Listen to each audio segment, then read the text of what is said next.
وذكر فإن الذكرى تنفع المؤمنين.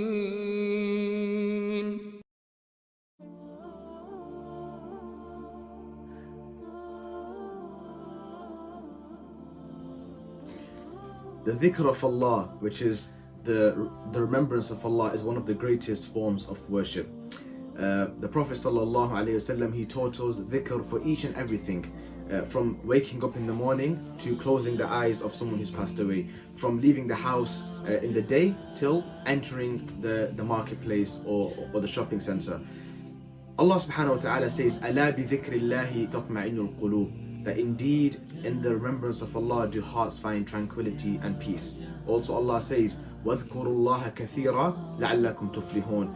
Make dhikr of Allah frequently so that you may become prosperous and successful. Two of the greatest things any human being could want in this life, prosperity and internal happiness. The key to both of those things is dhikr of Allah subhanahu wa ta'ala.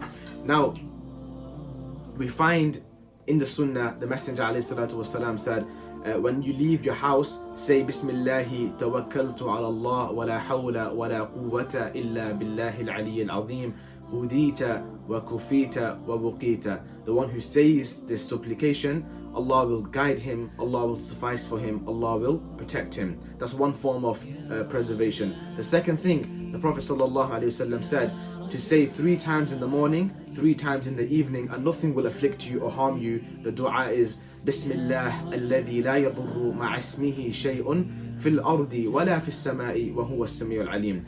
Something else we find in the Sunnah is A'udhu bi kalimati Allahi tammati min sharri ma khalaq, once in the morning, once in the evening. And one more thing that not many people are aware of is the beautiful dua. The Messenger ﷺ said, when you see someone, when you hear about someone, when you read about someone, they've been afflicted with some sort of calamity, perhaps an illness, a disability, any form of calamity, one should say, Alhamdulillah, alladhi afani mimma ibtalaka bihi wa faddalani ala kathirin mimman khalaqa tafdila. And the one who says this, Allah will not afflict him with the same thing.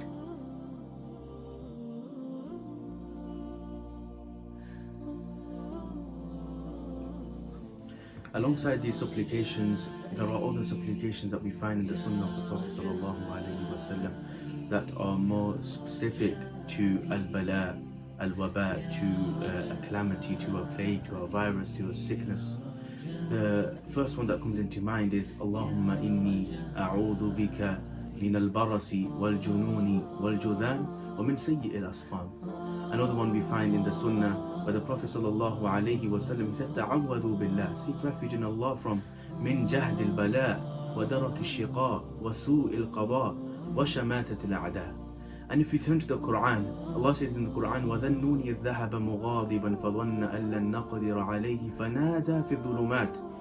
That when Yunus salamun alayhi, when Allah subhanahu wa ta'ala, he tested him, and he was in the belly of the fish, in the darkness, فَنَادَى, he called out to Allah subhanahu wa ta'ala, أَلَّا إِلَهَ إِلَّا أَنْتَ سُبْحَانَكَ إِنِّي كُنْتُ مِنَ الظَّالِمِينَ. Allah says in another part of the Quran, فَلَوْلَا أَنَّهُ كَانَ مِنَ الْمُسَبِّحِينَ لَلَبِثَ فِي بَطْنِهِ إِلَى يَوْمِ يُبْعَثُونَ. If Yunus salamun alayhi, if he hadn't called out to Allah with tasbih, then Allah subhanahu wa ta'ala, he would have left him in the belly of the fish until the day of resurrection. But he made this dua, and this dua saved him. And Allah says, فَاسْتَجَبْنَا لَهُ وَنَجَّيْنَاهُ مِنَ الْغَمِّ. This is a dua of distress. When he recited this dua in distress, وَكَذَلِكَ نُنْجِ الْمُؤْمِنِينَ. And also it is a savior for all the believers. My dear brothers and my sisters in Islam, look at this brilliant and beautiful example of the Noon, of Yunus alayhi salam.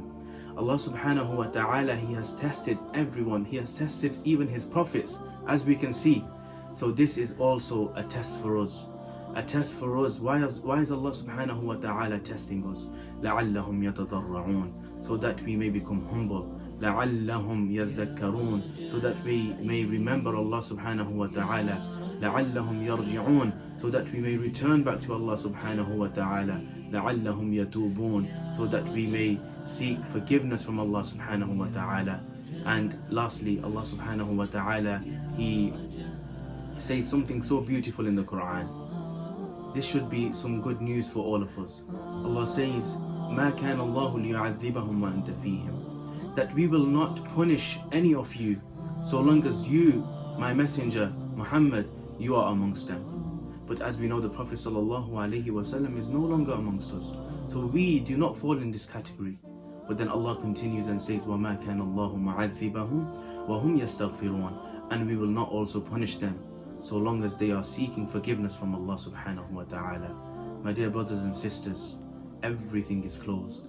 The masajid are closed, the cafes are closed, the marketplaces are closed, the schools are closed, all the doors are closed except for the door of repentance. That is still open. But where are the repenters?